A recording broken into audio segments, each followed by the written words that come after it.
Tu es l'alpha et l'oméga. Nous t'adorons, Seigneur. Tu es digne de louange. Tu es l'alpha. À 11, s'il te plaît. Mais lis, il n'y a pas de verset. 1. Je lis la parole du Seigneur dans le livre de Psaume 95. Venez, chantons avec allégresse à l'Éternel. Poussons des cris de joie vers le rocher de notre salut. Allons devant de lui avec des louanges. Faisons retentir des cantiques en son honneur, car l'Éternel est un grand Dieu. Il est un grand roi au-dessus de tous les cieux. Il tient dans sa main les profondeurs de la terre et les sommets des montagnes sont à lui. C'est une vérité. La mer est à lui, c'est lui qui l'a faite. La terre aussi, ses mains l'ont formée. Amen. Venez,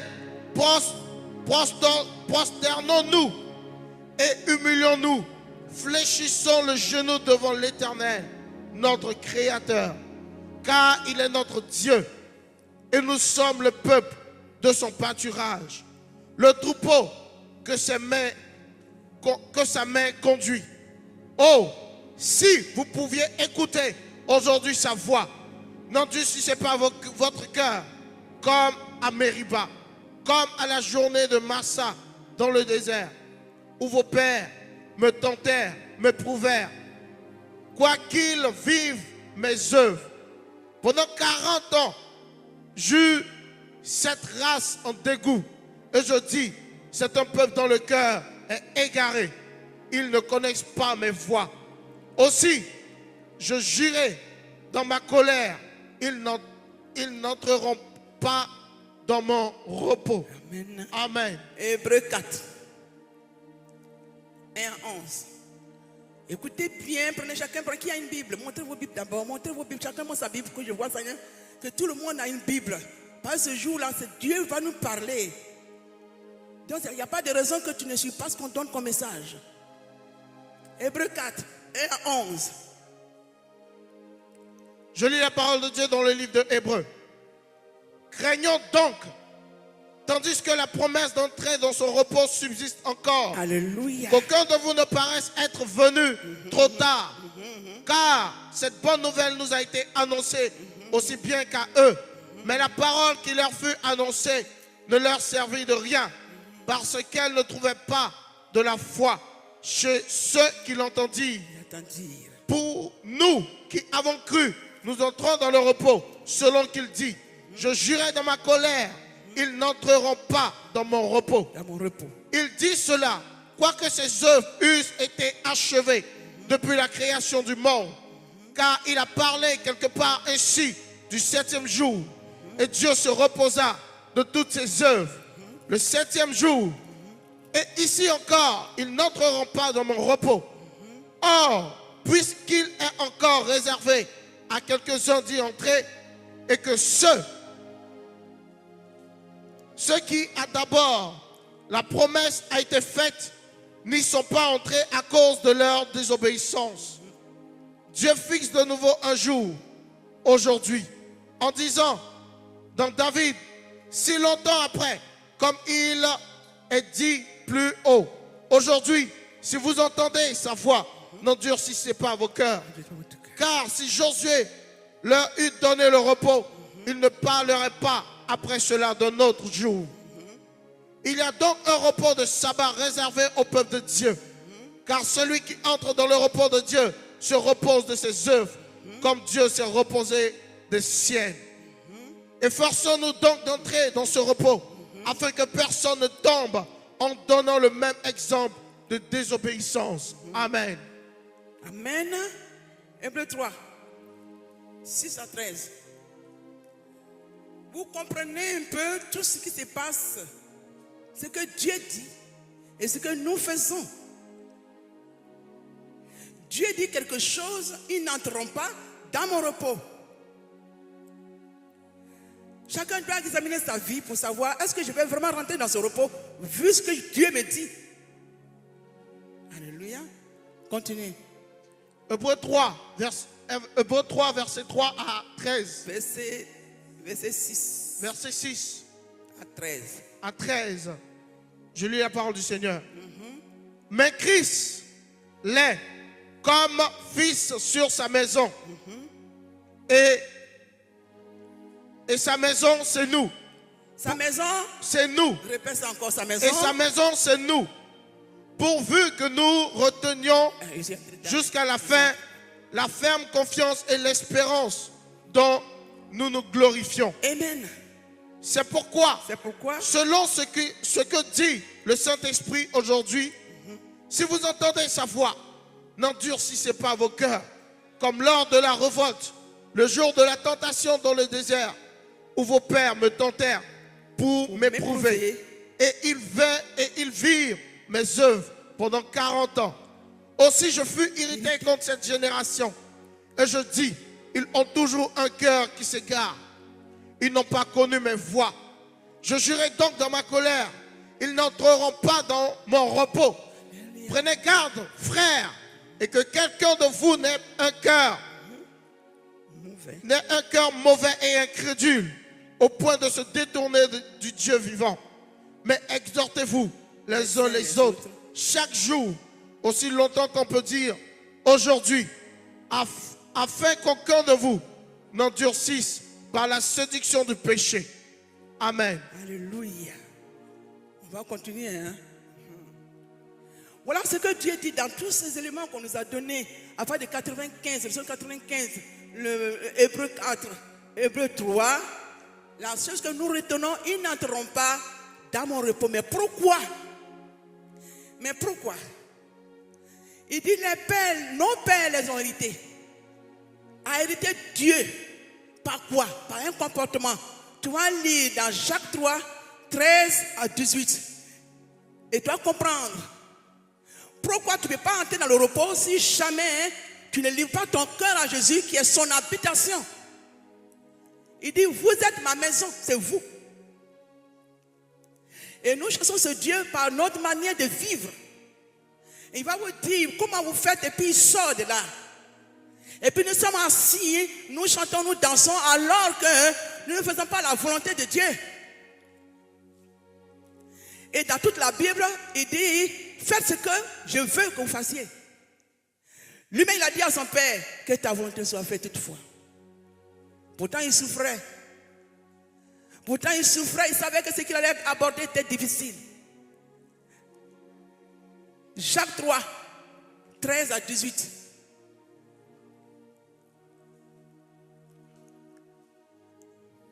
Alléluia.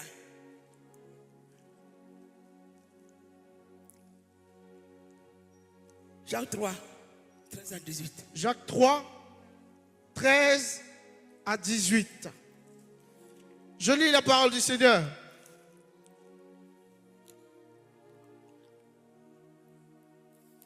« 13 à 18. Lequel d'entre vous est sage et intelligent, qu'il montre ses œuvres par une bonne conduite avec la douceur de la sagesse. Mais si vous avez dans votre cœur un zèle amer et un esprit de dispute, ne vous glorifiez pas et ne mentez pas contre la vérité. Cette sagesse n'est point celle qui vient d'en haut, mais elle est terrestre, charnelle, diabolique. Car là où il y a un zèle amer et un esprit de dispute, il y a du désordre et toutes sortes de mauvaises actions.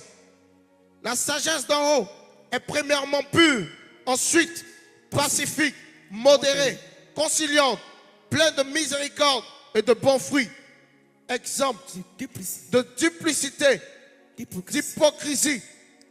Le fruit de la justice est semé dans la paix par ceux qui recherchent la paix. Amen. Alléluia.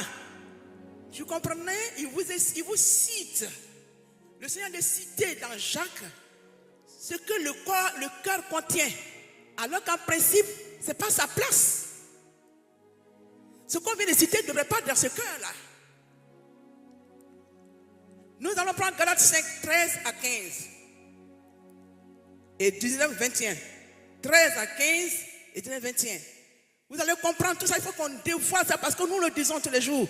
On parle de ça tous les jours. Les pasteurs prêchent. Tout le monde prêche. Tout le monde dévoile les manières de vivre. La chair qui domine.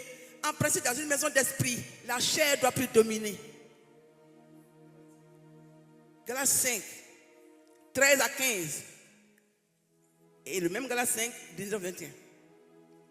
Galates 13 à 15. Je lis la parole du Seigneur. Il vient de parler dans Jacques, il va te parler dans Galates.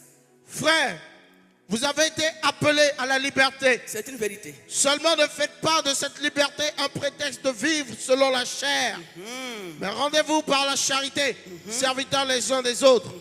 Car toute la loi est accomplie dans une seule parole. Dans celle-ci, tu aimeras ton prochain comme toi-même.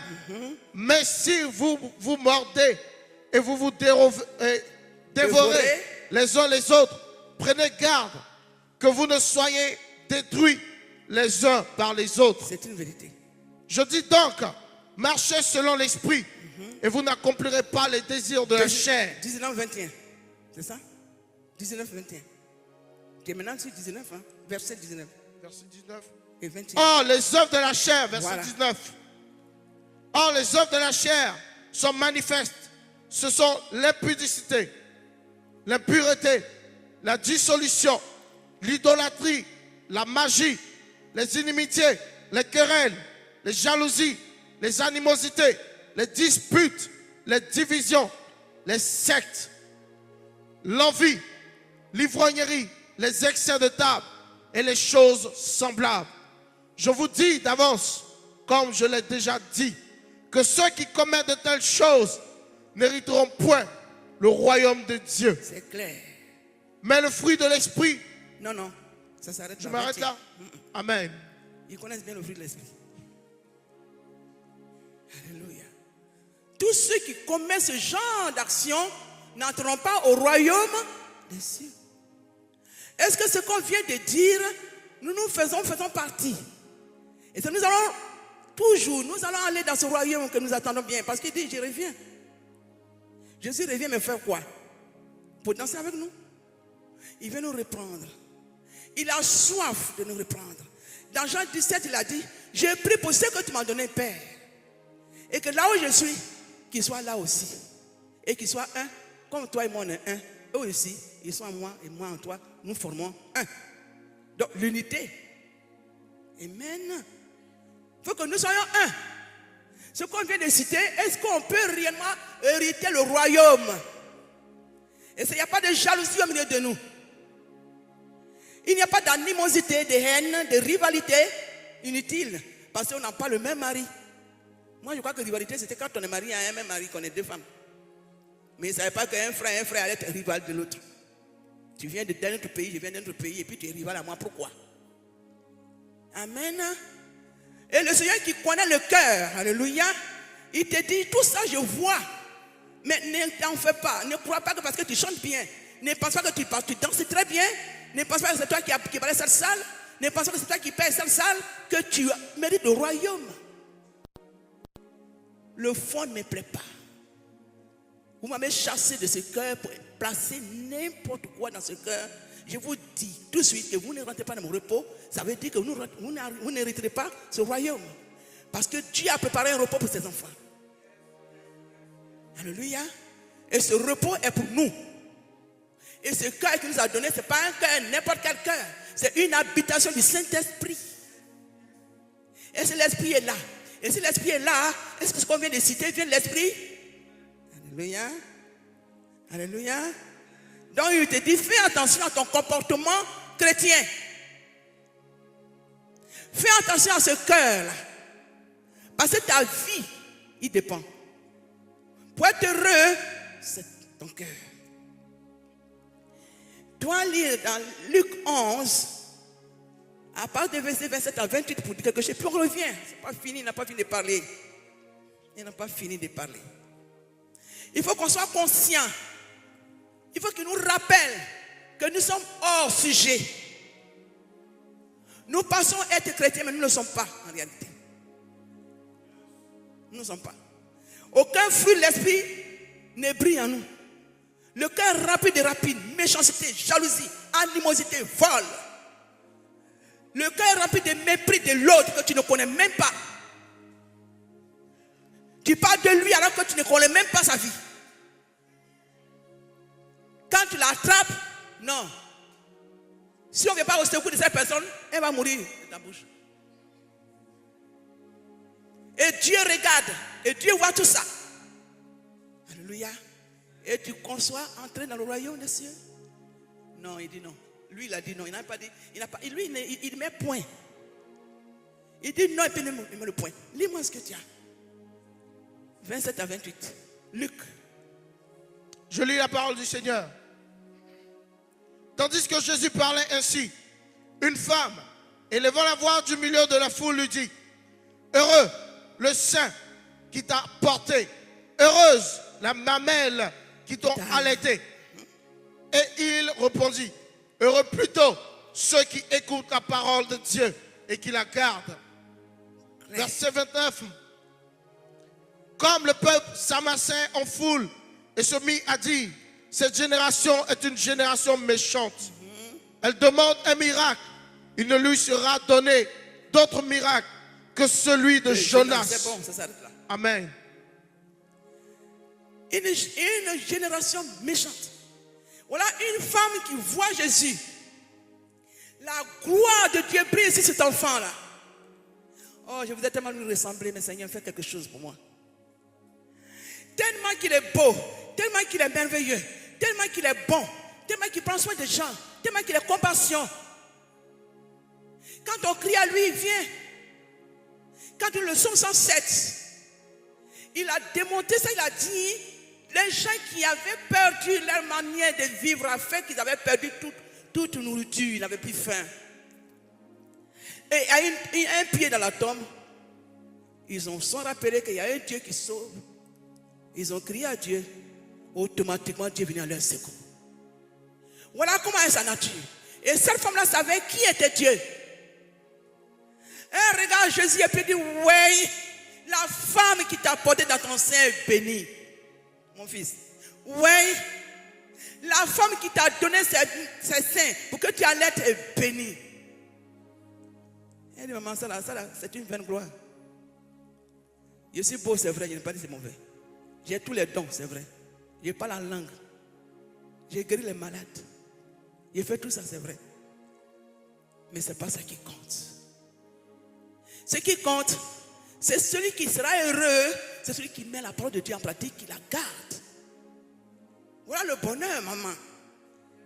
Ce n'est pas la femme qui m'a allaité. Si cette femme qui m'a allaité ne connaît pas Dieu, elle passe à côté. Si cette femme qui m'a porté au dos ne fait pas ma volonté, je ne la connais pas. Il avait déjà dit: quels sont ceux qui sont mes parents? Mon père, ma mère, mon frère, ma soeur. Il dit: c'est qui? Ceux qui font la volonté de mon père. Est-ce que nous pouvons réfléchir à ça? Alléluia. Pour nous efforcer à faire ce que Dieu veut. Mais pour que ce que Dieu veut on le fasse, il nous a donné un livre. La parole de Dieu. Ce qu'il a dit à Jésus, ce qu'il te dit encore ce soir. Médite-le nuit et jour. Et afin que tu puisses réussir dans ce que tu entreprendras. Parce qu'il y a des conseils dedans. Si tu marches selon ces conseils, tu réussiras.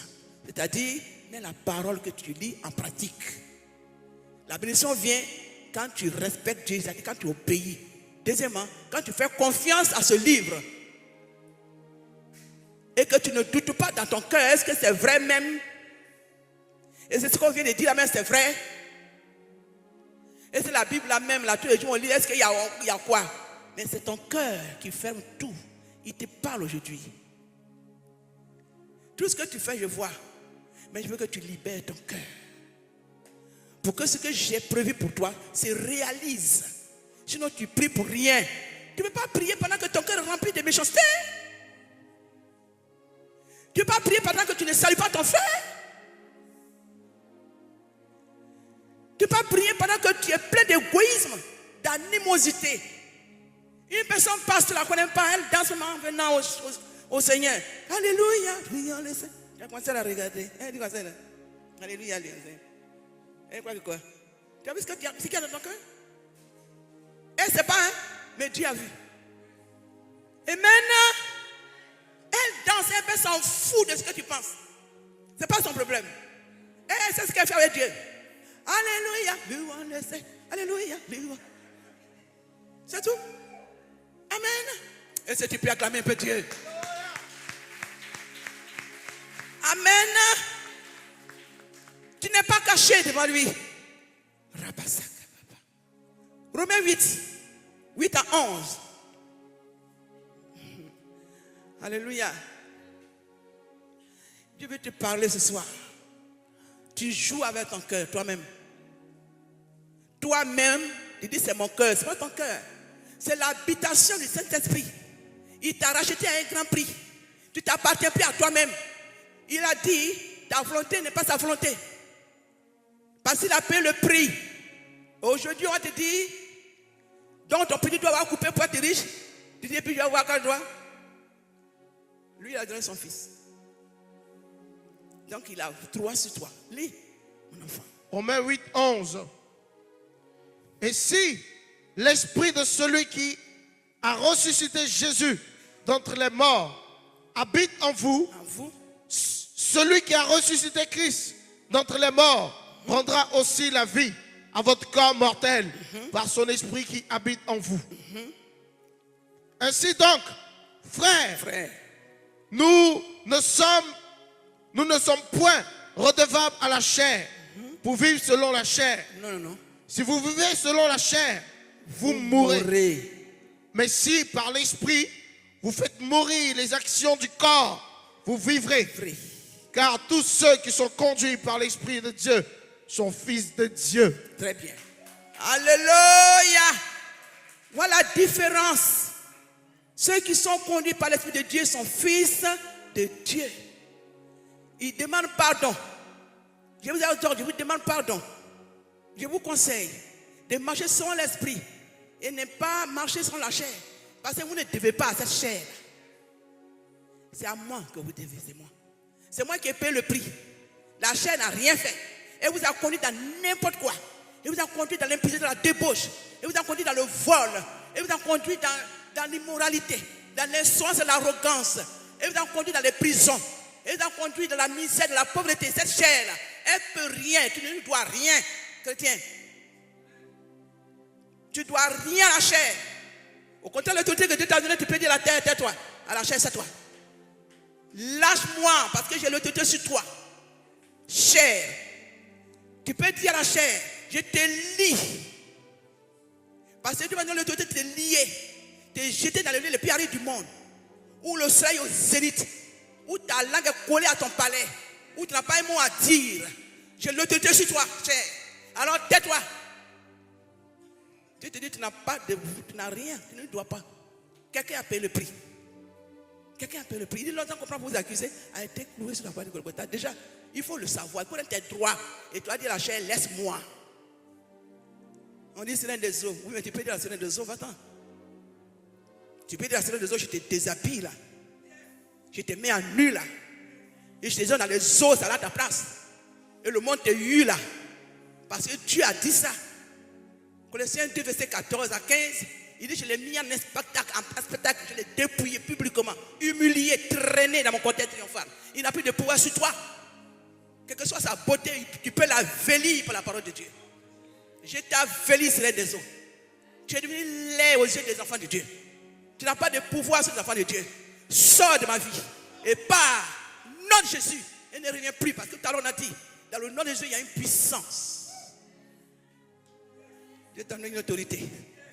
Dieu t'a donné une autorité. Dieu t'a donné une autorité. Utilise la vie de l'espoir de l'ennemi. Remplis ton cœur de n'importe quoi.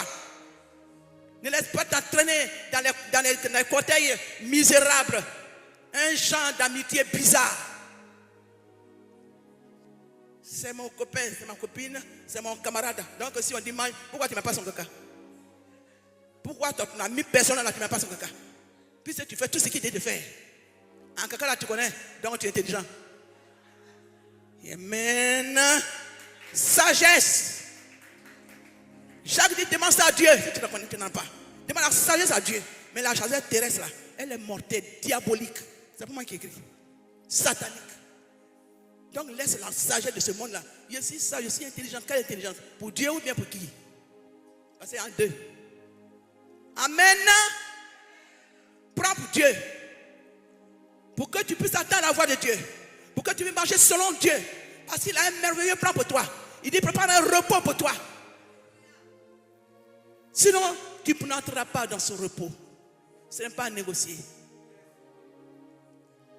Mais il t'a donné une chance de dire, aujourd'hui, si tu changes, si tu as l'intelligence de Dieu et que tu as la sagesse de Dieu, que tu changes de voie, tu rentreras dans ce repos. Parce que lui-même l'a travaillé et puis s'est reposé de ses œuvres. On se repose de ses œuvres. Quelle œuvre que tu fais sur cette terre sur laquelle tu vas te reposer? Or, ce repos, c'est pour les enfants de Dieu. Amen. Mon Seigneur, tu es digne de louange. Tu es l'alpha